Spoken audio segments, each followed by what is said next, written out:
Hello and welcome back to Hold My Drink. Today we are going to be getting all in our feels, talking about feelings and how when you get sober, you actually feel your feelings and you don't just numb them with alcohol.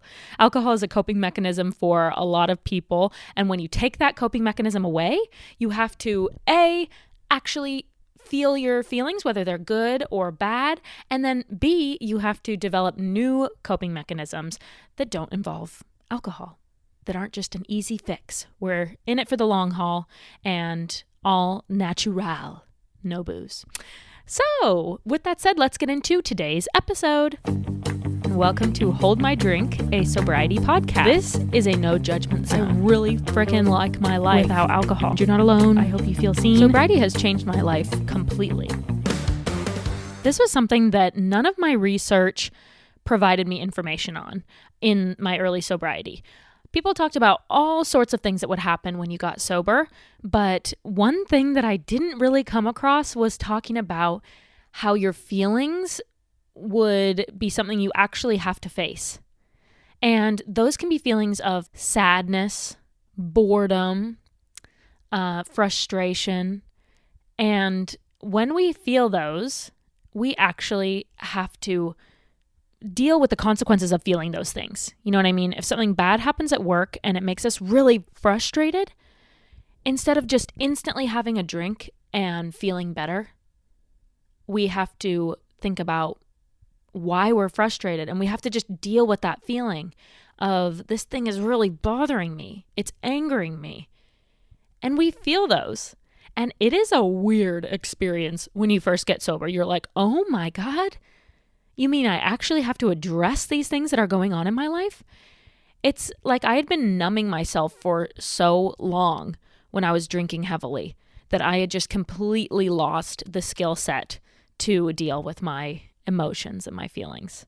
So I literally felt like a toddler having to learn how to harness our anger, deal with sadness. I mean, it was like starting from square one. So I want to give you some tips in today's episode and also just talk about what to expect if you're thinking about getting sober soon. Or maybe you're in early sobriety and you are all in the feels and you're struggling to deal with those feels. I got you. Let's talk about some actual strategies for dealing with that. So let's take it back to the drinking so we can learn what we used to do and how we used to deal with emotions. I'm going to talk about my personal situation. I was dealing with something really awful in a previous relationship that I was in during COVID. And, I was kind of trapped with this person, trauma bonded, if you will, stayed in the relationship way longer than I should have. The person was really great to me at times and really, really awful to me at other times. And when those awful times would arise, I would drink about it. I developed my heavy drinking habits during that relationship, and then they stayed with me for a longer period of time for various reasons, which we can talk about later.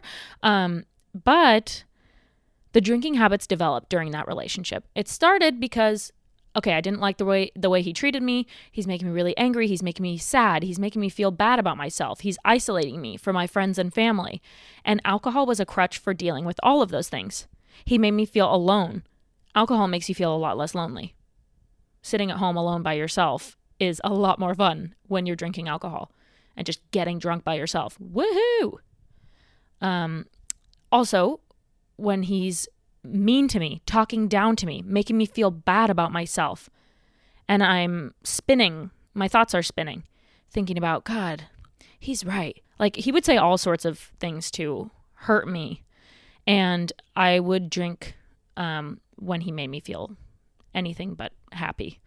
And then when he was happy, we drank together. So anyways, there was a lot of alcohol going on in that relationship. And then when that relationship ended, he didn't leave me alone, and I had to take action, actually. It was a really, really difficult time.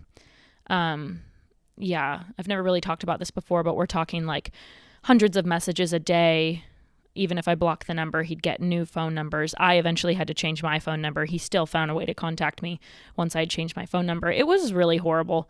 That is a conversation for another time, but I was dealing with all of that with alcohol. It was the number one hardest time of my entire life. Even worse than the relationship itself, which totally made me feel horrible. I cried all the time. I've never behaved the way I did during that relationship. It made me into a different human being. The aftermath of that relationship was even worse than the relationship itself. And I was scared for my life. Like, I woke up every morning scared and nervous, and the first thought in my brain was like, God, I don't want to look at my phone. What's going to be on my phone today? Or every time my doorbell rang, I'm instantly filled with fear.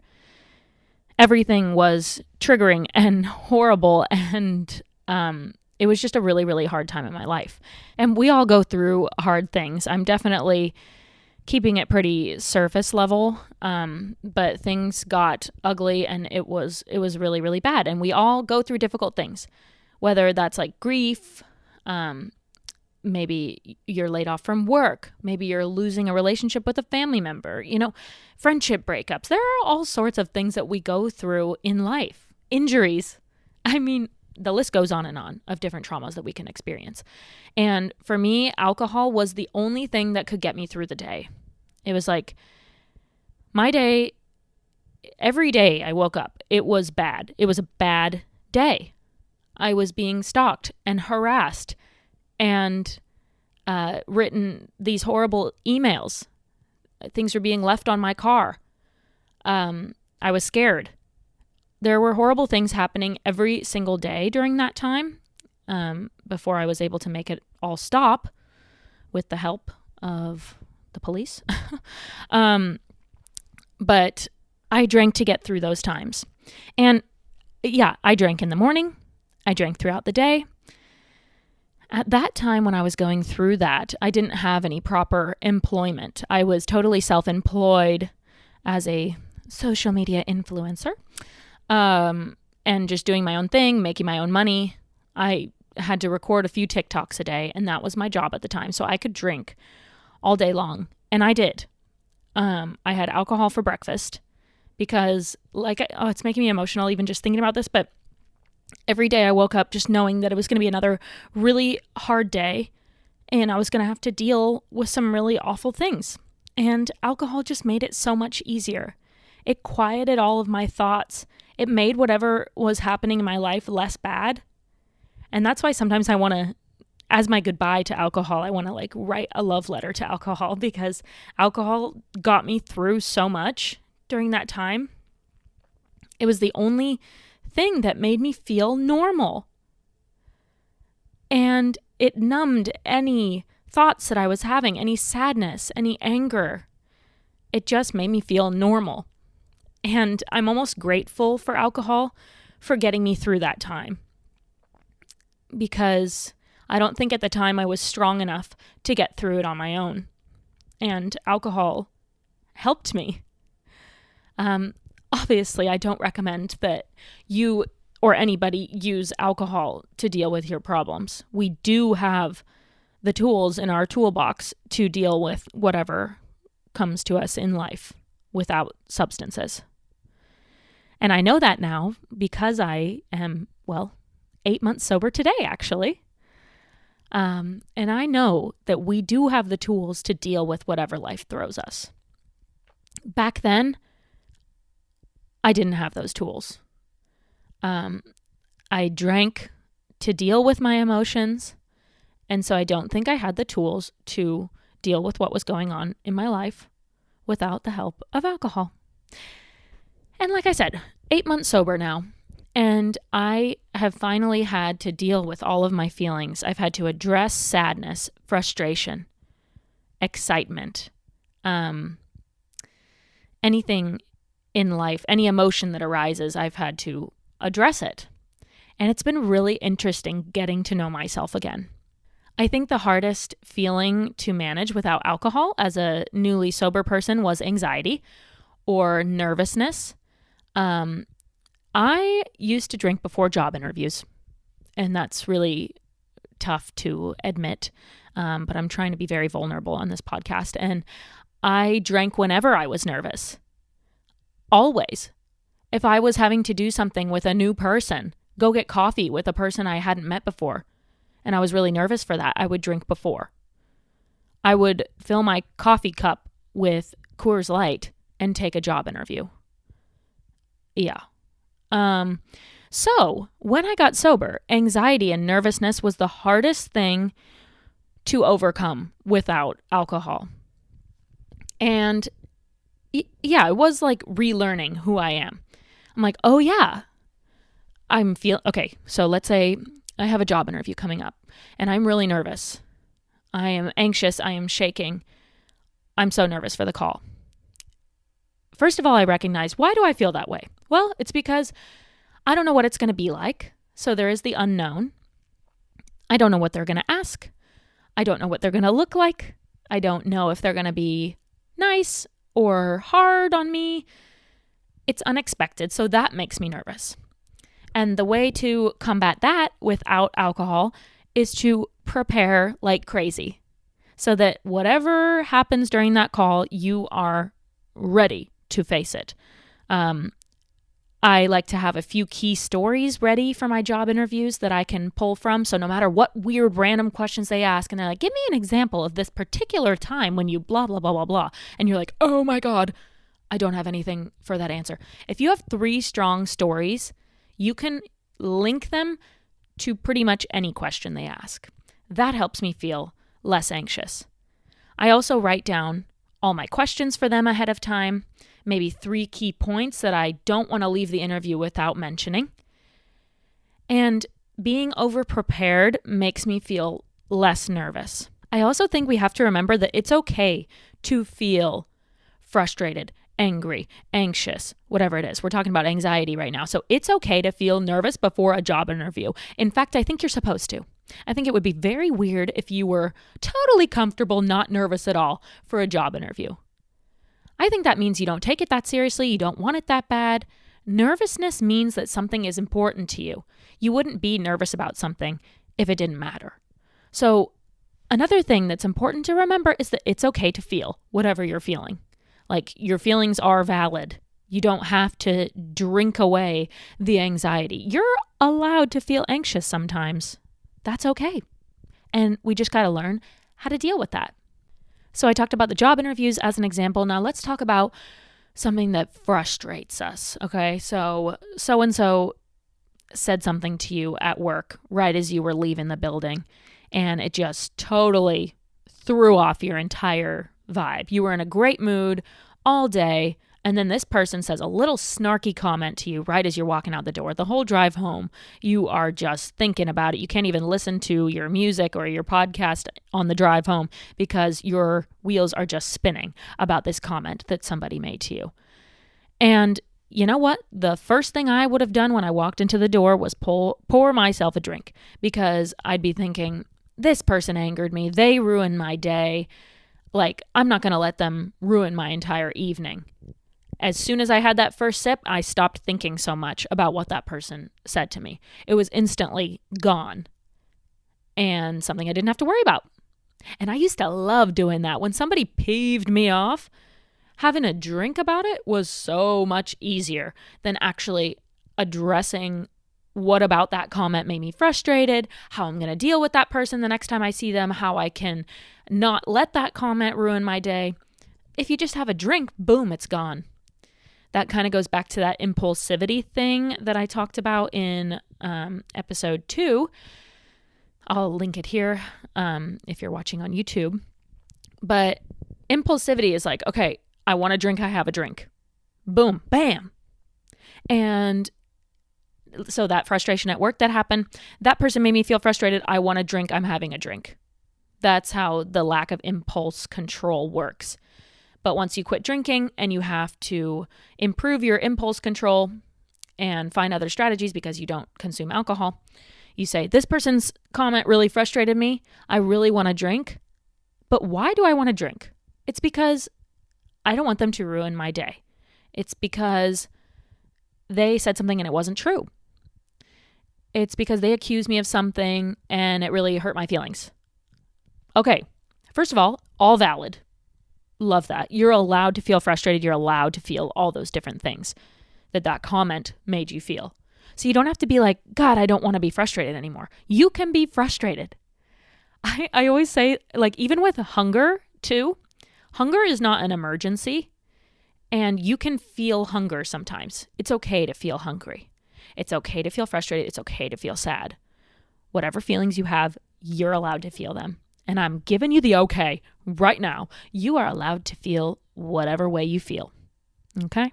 So the comment made you frustrated. You walk into your house. You're like, dang, this is triggering me. It's making me want to drink. I'm no pro, okay? I'm 8 months sober and I have learned some good strategies, but I am no pro. And when something frustrates me, I think what I like to do is redirect that frustration. So what this person said really bothered me. And you need to know the root issue. Why does it bother you?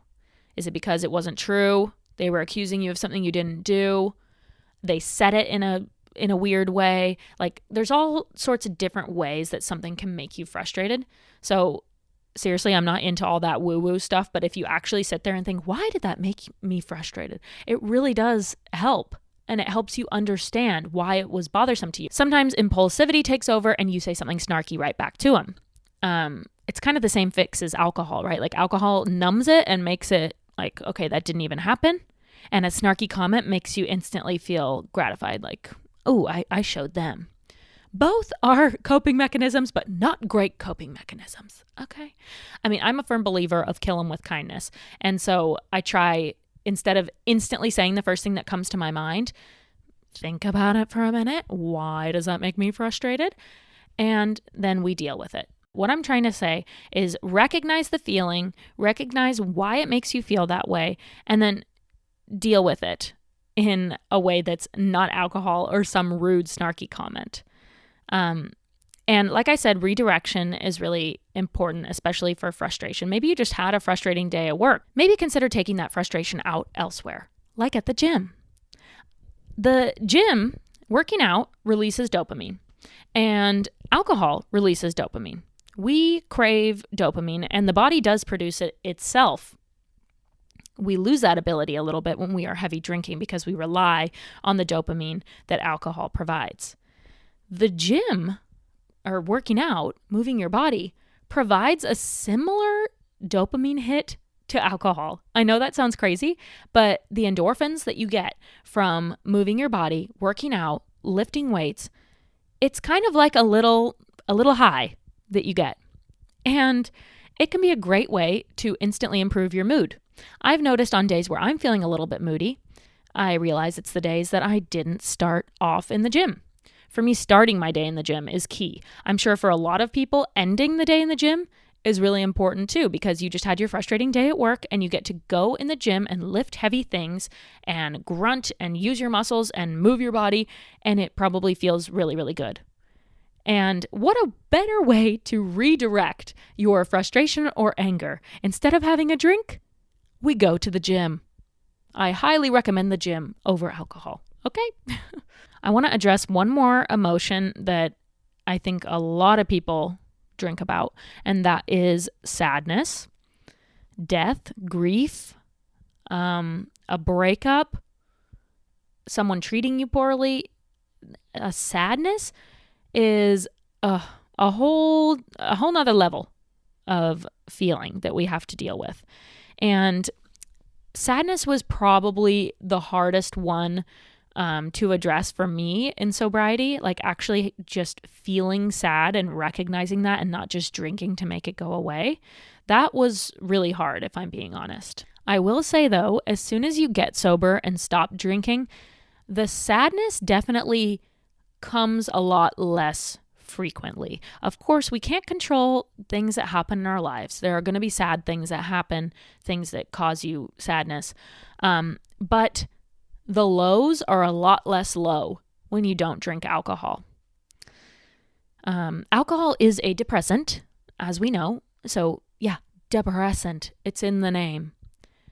your lows are way lower with alcohol. And when I was sad, I used to drink alcohol and thinking that it would fix that, but it like makes you more sad. And even if it makes you feel better for the time being, when you wake up the next day, that low is going to be way lower. And when you remove alcohol completely, the sad situations, the sadness that we feel in life, it hurts. I mean, it's still really, really sad. But you develop strategies to deal with the sadness. You feel those feelings. You're allowed to feel those feelings. But the lows are so much less low. And you can bounce back a lot faster. Every day is a new day. You wake up refreshed and ready to go and not hungover and sad. Removing alcohol makes dealing with sadness actually easier, even if you used to drink to deal with sadness. So when something sad happens, we need to address why it made us sad. Most of them will be obvious reasons, a breakup, a death, whatever. Those are sad things, and you're allowed to feel those sad things. And I actually think it does a disservice to what's actually going on if you just drink it away. To actually feel, let's say it's a death, feel and remember that person and remember their impact and recognize that their loss hurts you deeply. That's so much more real than just drinking and feeling better and not even addressing it. Just drink it away, Don't even think about it. That does such a disservice to that person's life. And a breakup, for example, I have been through 3 breakups in my life. I've had 3 boyfriends. And I broke up with all 3 of those guys for different reasons. I felt a lot of sadness in my most recent relationship because that was a really good relationship. I had a wonderful relationship with that person. And so I think the breakup was more sad for me. And like I said, I've had 3 relationships. I can tell you from experience, when you don't drink throughout the entire breakup, you get over it a lot faster. I think it's like you feel your feelings more intensely right away, and then you can actually move on and grow and bounce back. In the other relationships where I've drank through the breakup, you feel those feelings of sadness a lot longer because you didn't address the issues right away. So remove alcohol, feel those feelings, and it'll make you a better person moving forward. Feeling feelings is not a bad thing. And it's such a shift from before when you're a heavy drinker, bad things happen, you feel sad, angry, frustrated, you drink about it. Like, you shouldn't feel that way. Shut up the thoughts in your head and have a drink. That'll fix it. No, it's like a Band-Aid. It temporarily fixes it, and the real solution is to address our feelings, address our thoughts, sit with those, get to know ourselves again, and then move on and grow. And it really is like you're meeting a new person when you get sober. Because I kind of thought, I'm not that emotional, I'm not that sensitive, and I can be. And I used to always think if I was emotional or sad or crying or whatever, I was like, it's because I'm drinking or hungover. Or that bad ex that I talked about, he used to tell me all the time that I was just feeling a certain way because I had had a couple drinks. Now I know that alcohol is not a part of my life, that my feelings are actual feelings. They're actually valid, and nobody can tell me that I shouldn't feel the way that I feel. Wow. That's kind of a powerful statement if you ask me. Someone telling me constantly that I'm feeling the way I do, I'm feeling emotional because I'm drinking, emotional because I'm hungover, and just basically having to wipe out those feelings and pretend that they're not even valid, that's a horrible way to live. And now every feeling of frustration, sadness, happiness, I know that it's genuine and not being band-aided up by alcohol or enhanced by alcohol. It is just actually what's going on and actually how my body is reacting to it. Body and brain are reacting to it. And it's really cool to get to know myself on that level and learn what makes me tick, learn strategies for dealing with things, learn what makes me sad, learn how to find joy without alcohol. so many new strategies, and it kind of happens naturally. But I do want to warn you that it's an adjustment. Feeling the feelings, addressing those head on, it's a new thing in sobriety. It definitely was for me. And, you know, you're going to learn different strategies depending on your situation, but you can do it. And like I've said about 100 times this episode, your feelings are valid and you're allowed to feel those feelings. But I encourage you to feel those and then learn strategies for how to deal with those feelings. It's a really beautiful thing once you start to do that. So thank you for tuning in for this episode all about feelings. I know that you can do it. Stay strong in your sobriety. You got this. And I will see you for the next episode. Bye.